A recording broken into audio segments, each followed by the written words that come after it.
raison, ces diables ressemblent beaucoup à ces diablos que je vous ai montrés hier, ou à ces êtres masqués que nous voyons défiler dans les cortèges de carnaval. Mais je ferme ici ma petite parenthèse parce que je compte y revenir.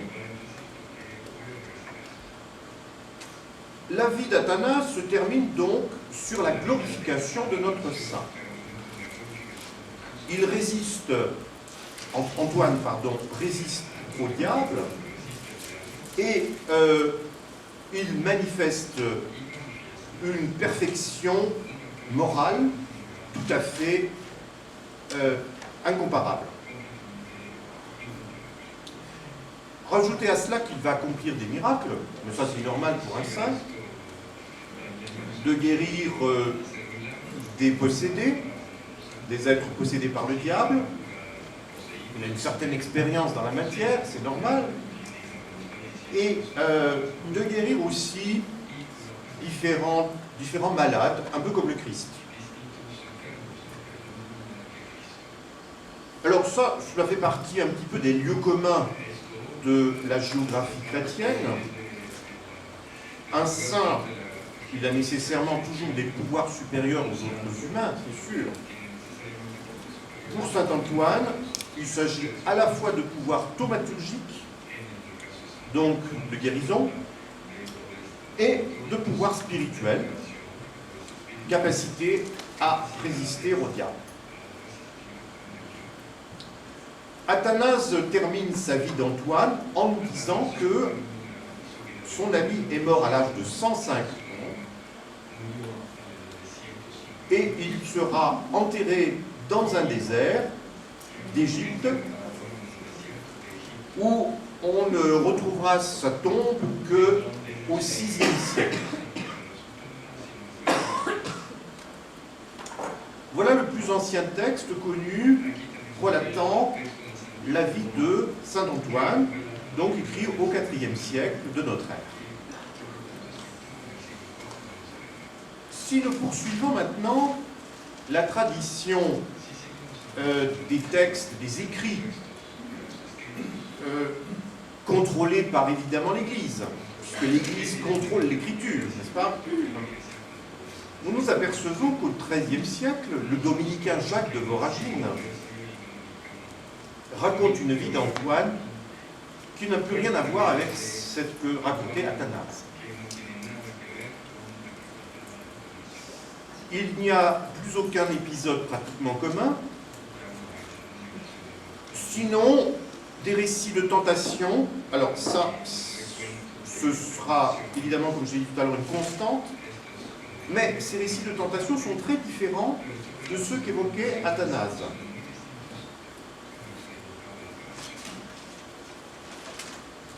Il y a même des épisodes chez Jacques de Voragine qui ne se trouvent pas chez Athanase, en particulier lorsque Antoine rencontre un géant qui essaie d'attraper des âmes qui voyagent dans le ciel, puisque vous savez que quand on meurt, l'âme quitte le corps, et que cette âme voyage dans le ciel. Donc, il y avait un géant, dit-on, qui faisait très peur à saint Antoine, parce que saint Antoine le voyait en train d'attraper les âmes pour les empêcher d'aller vers le ciel. Alors, saint Antoine fait une prière et brusquement, le géant disparaît. Ça, c'est un épisode qu'on ne retrouve pas chez Athanase. Il y a d'autres épisodes de tentation. Il va avoir des apparitions, des hallucinations, et des êtres vont lui proposer, par exemple, des objets précieux en or ou en argent. Et Antoine va refuser de les prendre. Il va faire une prière et toujours, au fond, faire disparaître les démons. Bref, nous pourrions continuer la comparaison assez longtemps, et aboutir à cette constatation que les textes ici sont très différents, écrits à plus de 7 siècles de distance, voire 8 siècles de distance. On a l'impression que le récit de la vie du saint s'est complètement métamorphosé. Alors c'est un peu normal, parce que je l'ai dit tout à l'heure, la vie d'Athanase est écrite en Orient, donc dans une région plutôt où le christianisme orthodoxe était très vivant. Et Jacques de Voragine, le dominicain italien, lui, il vit dans le christianisme occidental, celui qui est soumis à la papauté, les liens entre les deux étant, vous le savez, entre les deux christianismes, n'étant pas très étroits à cette époque, ce qui est un schisme très important entre le christianisme d'Orient et le christianisme d'Occident. Donc ça pourrait expliquer que d'une certaine manière, ce ne soit pas le même saint Antoine, apparemment, qui soit présenté dans les deux textes. Pourtant, il s'appelle Antoine dans les deux cas.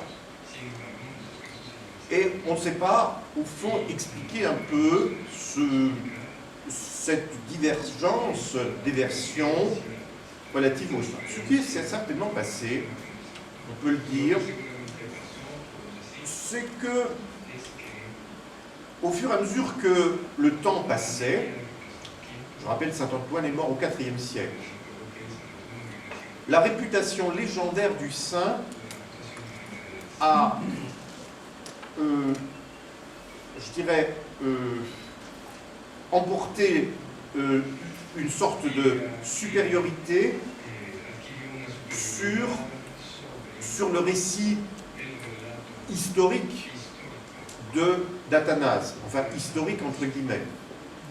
C'est-à-dire que des éléments légendaires se sont développés autour de la figure historique du saint. Ils se sont même tellement développés que la légende a remplacé la réalité.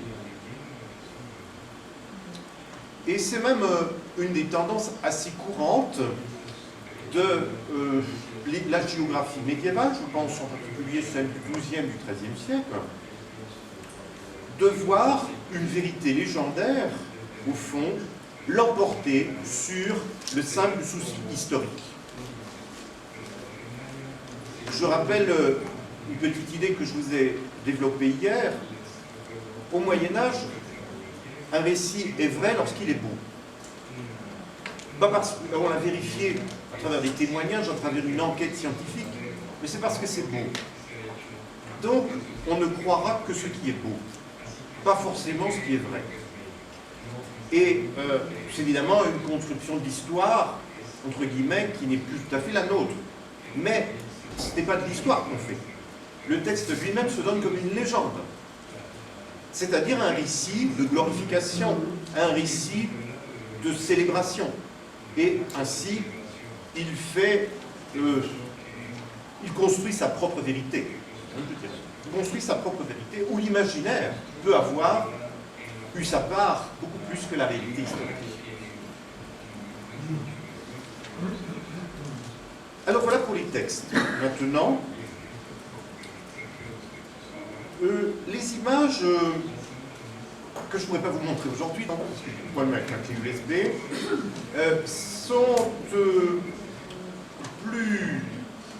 sont assez différentes de tout ce que je viens de vous raconter.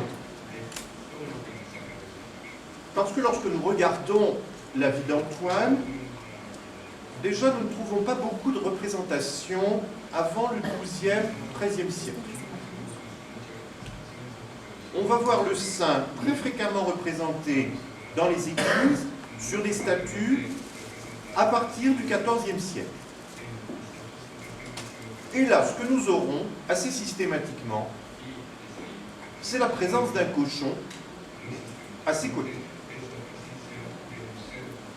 Le détail est un peu surprenant parce que ni Athanase, ni Jacques de Voragine ne mentionne un quelconque rapport du saint avec le cochon.